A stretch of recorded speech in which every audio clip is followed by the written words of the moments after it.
Good afternoon to my followers in the Western Hemisphere. Good evening to my followers in Europe, and good morning to everybody in the Pacific Rim. Thanks, everybody, for joining me. I really, really appreciate you guys tuning in to this rather unusual episode of The Angry Astronaut. Well, I mean, this has been a topic that I've been talking about a great deal. However, the nature of my content about the FAA, about everything that they're demanding right now, has been, largely oriented towards how difficult it's going to be. And we've seen that recently in Georgia, where there was a vote taken, a referendum taken as to whether or not they were going to permit a spaceport there. And the vote was overwhelmingly against. There are, of course, lots of mitigating circumstances with that spaceport.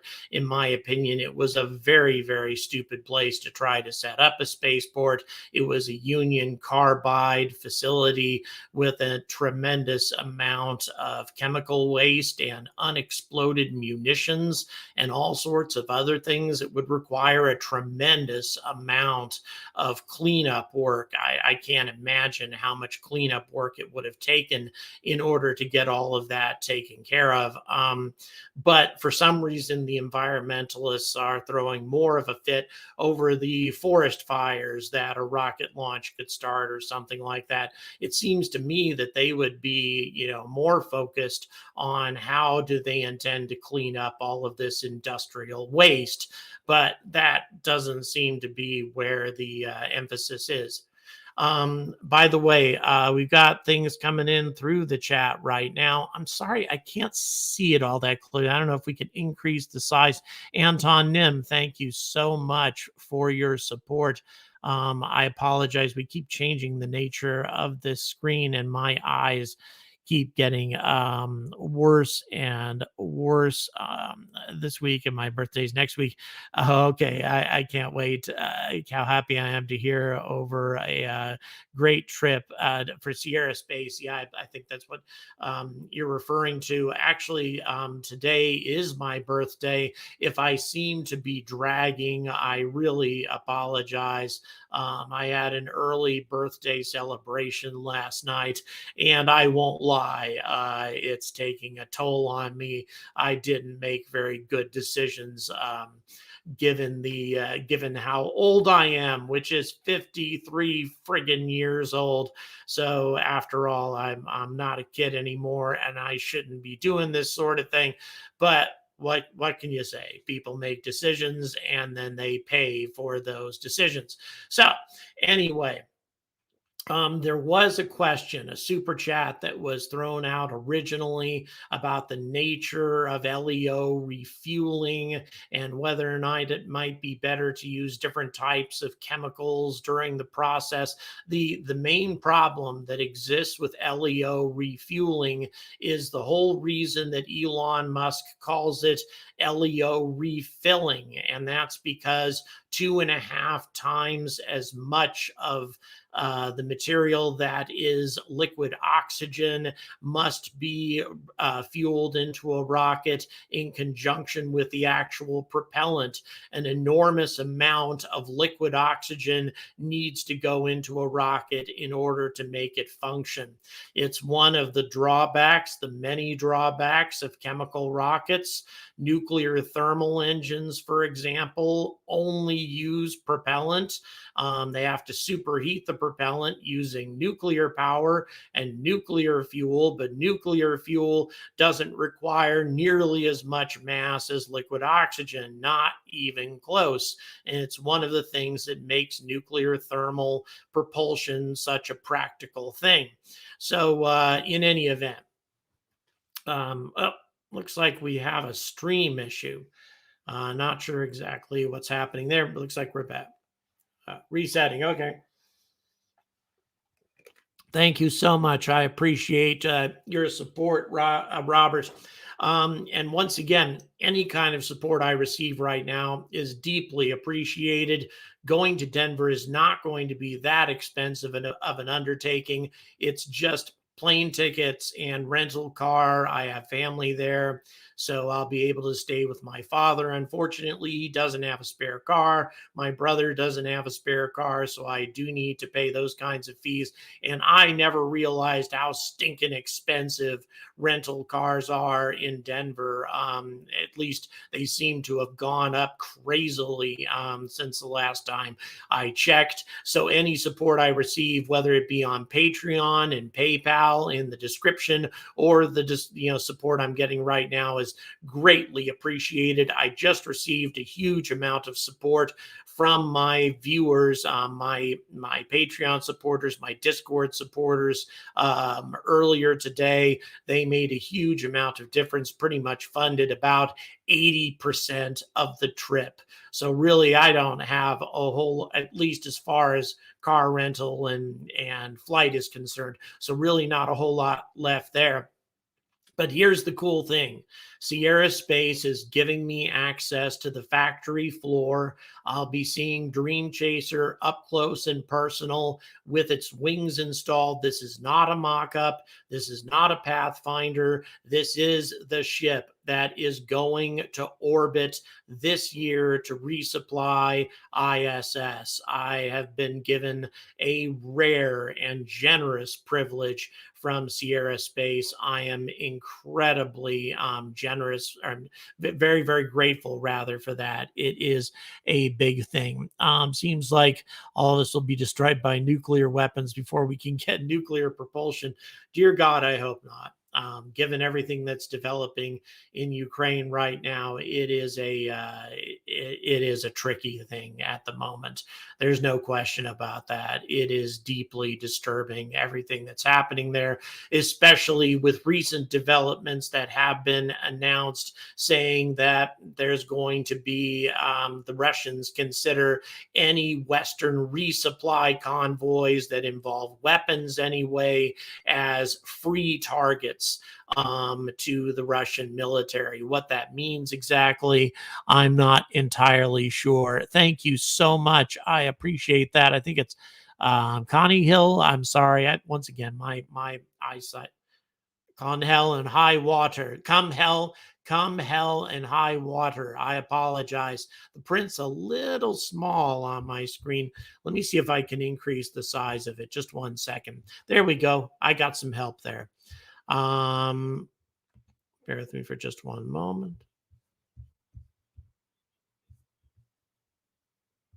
Okay, looks like we're doing just a little bit of modification to the stream right now, just so that I can see these chats a little bit more clearly. Frankly, part of that was my fault. I didn't have it entirely on full screen. Part of it was, but not all of it.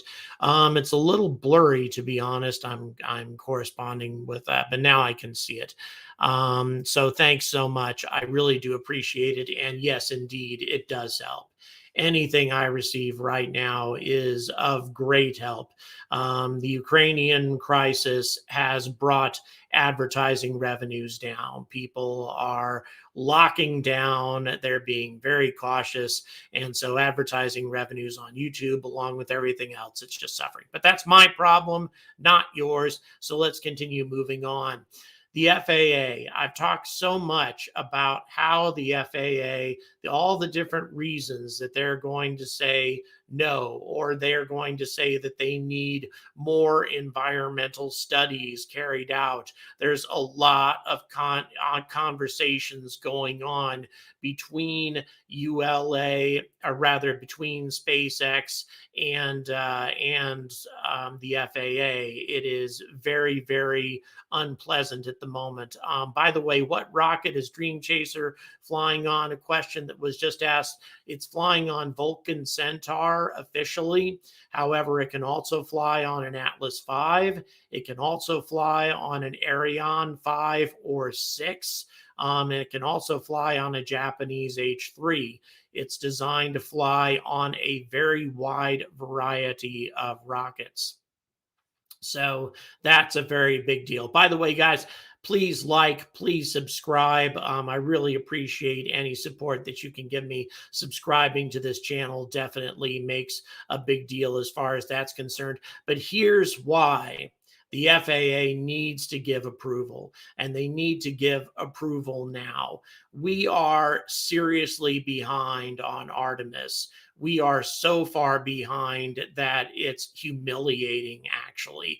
And as a result, since we are so far behind on Artemis, since NASA is not properly funding the entire program, especially HLS, Lunar Starship is an absolute essential to the success of Artemis 3. Without Lunar Starship, Artemis 3 is sunk. And if you check out, and I mentioned this in my last video, if you check out my interview with Dynetics, you will see that there are no other alternatives whatsoever that will be able to get us to the moon in anything resembling a timely fashion. Thank you, Peter, very much for your support. Roderick, thank you so much for the 10 euros.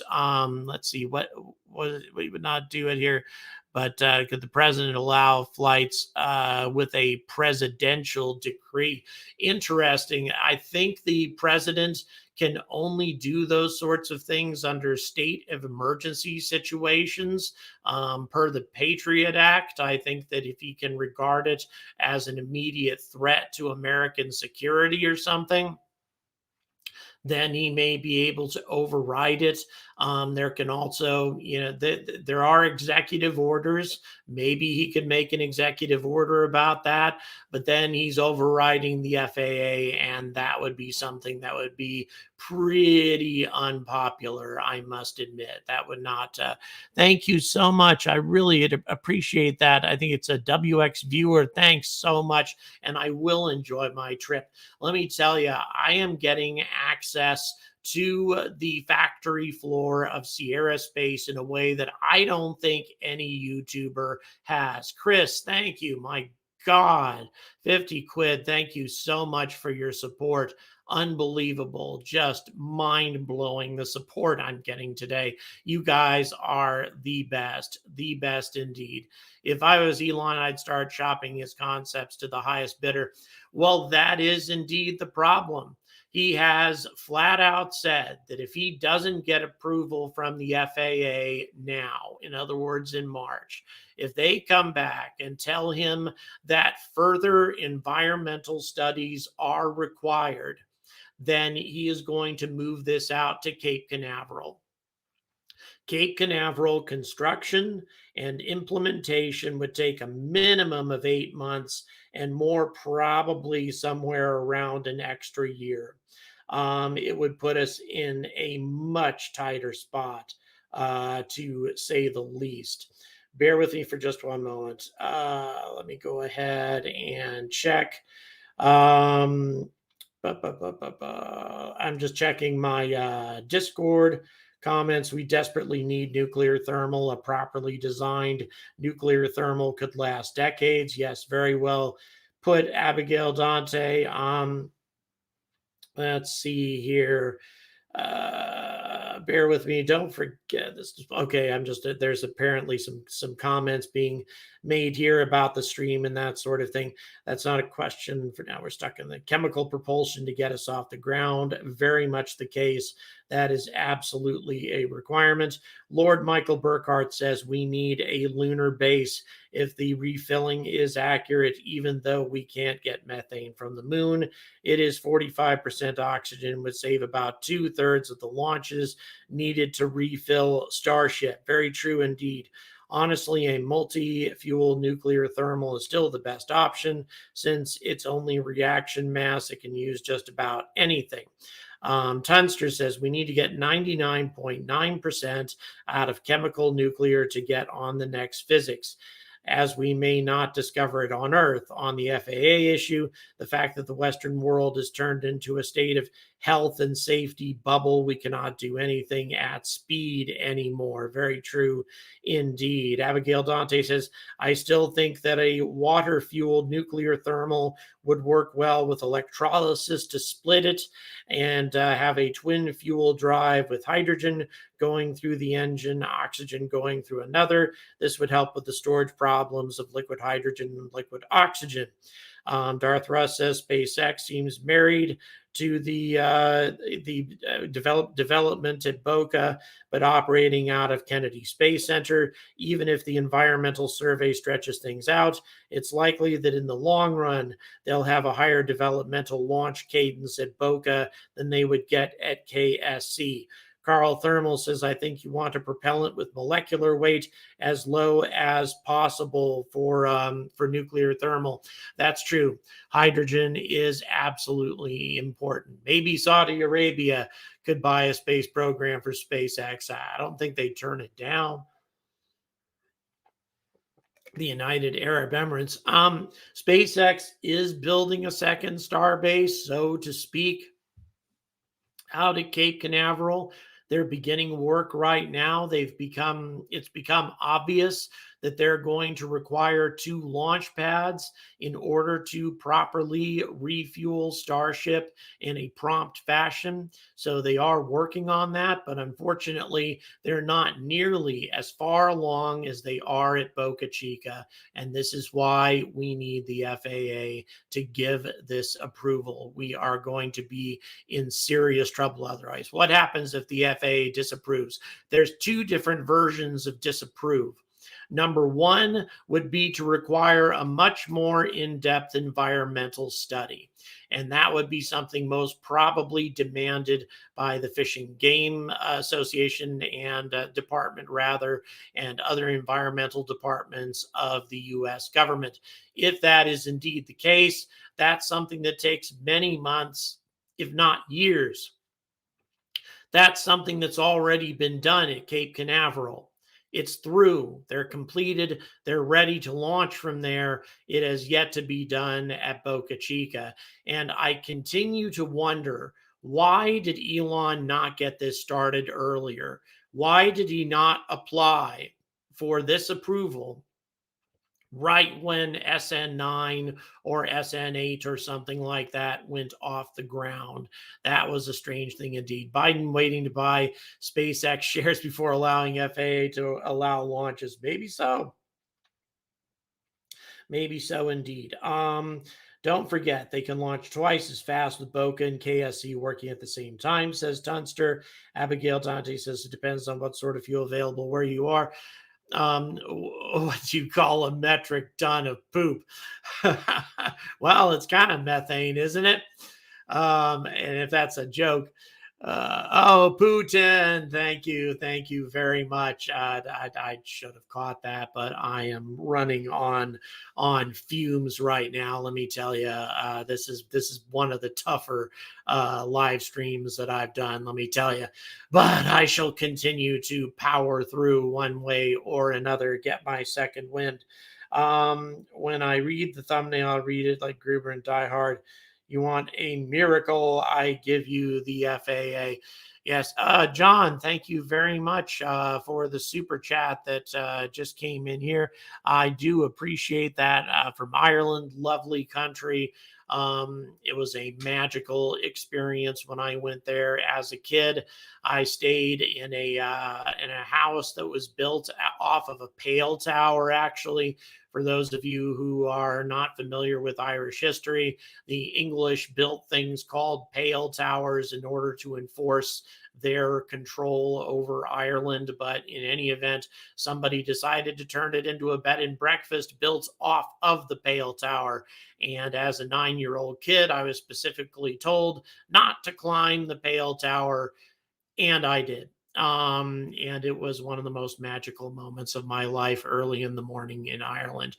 Okay, so that was enough of that. It was SpaceX's choice. They obviously could have developed Starbase at KSC because now they are, looking to do so. Yeah, I mean, theoretically, it's more convenient to launch from Boca. There's so much work going on right now at the Kennedy Space Center at Cape Canaveral that launching with a regular cadence of Starships out of Cape Canaveral may prove to be impractical. However, without approval from the FAA, Artemis is in deep trouble. Very, very deep trouble. We already have, a very serious time constraint trying to get Lunar Starship ready to go, and it's going to be even worse. POBSU, I believe, 250, if SpaceX were to operate in a different country, which country would suit them best other than the US? Unfortunately, SpaceX cannot operate out of another country. It's simply not possible. SpaceX realizes so much revenue from US military contracts. And if they're not operating out of the US military is going to pull the plug on that. It's not an easy thing to say. It's not something that I enjoy saying, but it's the way our military works. If SpaceX were to pull their operations out of here, it would be disastrous for that company. Is Starship affected by the Ukraine crisis, and what the hell happened to Blue Origin? Starship, as far as I know, is not impacted by Ukraine. Almost every other launch provider in the United States is impacted. But fortunately, since SpaceX had the wherewithal and the intelligence to design all of their equipment, their engines, etc., in-house, that has put them into a position to where they are now the only real solid and reliable launch provider that NASA has. ULA still has quite a few Atlas Vs left, but unless they get Vulcan Centaur running, ULA is on the clock right now. They are living on borrowed time. Research and development at Boca Chica with test launches, majority launches at the Cape. Yeah, I think that's a good idea. It's something that I have suggested in the past, something that may be seriously considered. Boca made sense because this is from Tunster, of the on-tap access to people who can do metal work, especially in Texas. Good point. I never really thought of that, but that's actually very true. The Mad Lawyer says SpaceX has private placement funding agreements that include terms indicating Boca Chica would be the place for development and testing. The funding agreements may cause problems if he wants to leave Boca Chica. Yeah, I do believe that he's going to have to keep doing something in Boca. But once again, if the FAA shuts him down on orbital launches, that's going to be bad news. It's going to be very bad news for SpaceX. It's going to be really bad news for NASA. NASA has no backup plan for HLS. They simply do not. They don't have the funding. And now that the national team has been split up into a number of different independent competing entities, Dynetics has admitted to me in their interview that they can't be ready until 2027, 2028. Lunar Starship is our only option to get to the moon. You shut it down and we are stuck. We are in deep trouble indeed. And as much as I can't believe I'm hearing myself say this, but I will stand by what I said in my most recent video. If Jeff Bezos had invested a ton of his own money and come in at about the same price as Starship, he would have won the contract for HLS for one reason: technological feasibility. The lunar lander portion from Blue Origin. Jerry, thank you so much for the 20 quid. Really do appreciate it. And yeah, I'm going to keep this work coming. Don't you worry about that. So yeah, I mean, that is, one of the most, serious issues, or the thing to consider is the fact that the national team's project, they only had one company handling the transfer element, which was based on the Cygnus supply ship. Not too tough there. The ascent element was based on Orion. Not too tough there. No new technologies. Blue Origin was the only one that had to do anything, and that was the lander, their Blue Moon, which they've been working on forever. So throw those three things together, and technologically, they probably could have gotten it done. It would have been wasteful. It would have been expensive. It would have been dangerous with that stupid high ladder, but I think they could have gotten to the moon swiftly. Do I think ULA, there's a question about the BE4s. ULA would give up on the BE4s, ask Elon Musk to help out. I would say that it's more probable that ULA is going to go to Aerojet Rocketdyne for support for replacement engines. Johnny Spacer, could I speak to the graph that I posted on Discord that showed a crewed Orion on top of the HLS Starship and Super Heavy? I think it's a solution that's feasible, especially financially. Yeah, there's this idea of docking Orion with the lunar starship and then landing lunar starship plus Orion on the surface of the moon, and then launching Orion from lunar starship with and leaving starship behind as a base. If you do that, the delta V and fuel and refueling requirements for lunar starship drop off tremendously. It's a very interesting idea. The question is, can you launch Orion from lunar starship? That's a tough one. Do we think SLS will eventually be replaced by Starship, human landing system Starship? Yes, absolutely.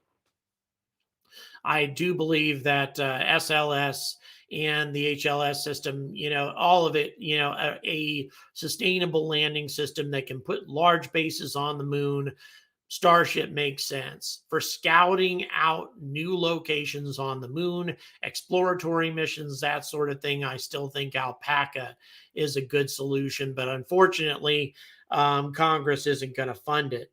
So it really doesn't matter. It just doesn't matter. Suborbital, let's see. We've got a number of other comments. Man, things are very active on live stream Q&A. How to transfer starships between Boca and the Cape, just ramp up production. You transfer starships to the Cape in the same way that you do SLS core modules from Alabama out to the Cape. There's really no difference there. Getting fuel to a sea launch platform is a challenge. That's true. There are many challenges to sea launch platforms if we go that way. Greg, thank you so much. Wow. You guys' generosity has been amazing today. Thank you so much. Boca Chica is the lowest, oh, doggone it, it went at lowest latitude, launch site. Yes, mass to orbit all makes more sense from Boca Chica. There's so many things that are positive about Boca Chica. And there are many, many people there who are benefiting from the economics that SpaceX is bringing to the region. There's just so many positives involved with Starship. There are negatives too.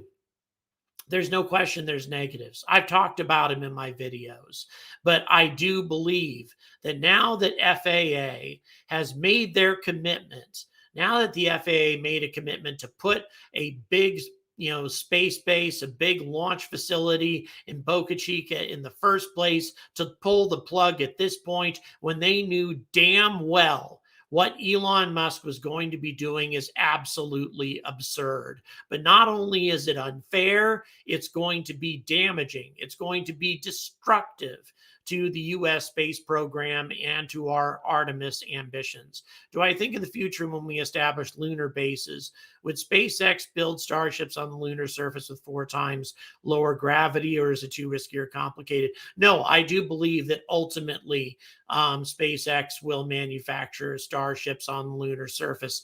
The one big problem, the one big, not too sure about it, is the lack of methane on the moon. And so therefore the fueling problems. I think it's Alex. Thank you so much for your support there. For the super chats, boy, they've been flowing in. You guys have been amazing, really amazing, and you are going to get your money's worth. You're going to get content from the Sierra Space manufacturing facility that is different than anything that you've seen before. You're going to get a lot of unique content, and I'm going to share all of it with you, at least as much of it as Sierra Space allows me to for proprietary and security purposes. When 2014, when FAA completed a 2-year EIS study, SpaceX was told that it was temporary and another EIS would be required. Yep, it's another complication. It's another complication. And if there's an EIS, we're going to be in trouble. We're going to be in deep trouble for Artemis, for the future of the space program, our ambitions to go to the moon, to expand into the solar system. All of these things are going to be in serious jeopardy, to say the least. The FAA's delay is purely political, thanks to Jeff Bezos. Yeah, I would say that, or Bozos, as that is probably known as. Guys, I hate to cut things so short today, but I have to admit I have a splitting headache and my energy level is very, very low today. Thank you again for that last second super chat. The five euros, I believe, that came in from Plastic. Thank you so much, Plastic Pinocchio. And I'll tell you, all this is going to go to good use. This is going to go to a unique and exciting visit to Colorado, to Sierra Space, to where we will be able to see the innovation that they are building right now for a new version of the ISS to be deployed in 5 years. And Dream Chaser is going to be the vehicle that facilitates that. So all of this is going to be extremely exciting. I can't wait. But what I also can't wait for is the FAA's decision. Their decision as to whether or not they're going to allow Starship to lift off from Boca Chica. It's absolutely vital that they do so. It's vital to the future of SpaceX, but more importantly, it's vital to the future of Artemis and our ability to compete with the People's Republic of China and the Russian Federation in their ambitions to build a base on the moon. And if we don't want to lose that incredibly important race, then we dare not put the brakes on what SpaceX is doing. So until the FAA realizes that, until the government red tape gets cut and SpaceX is allowed to do what they do best, I urge all of you to stay angry about space.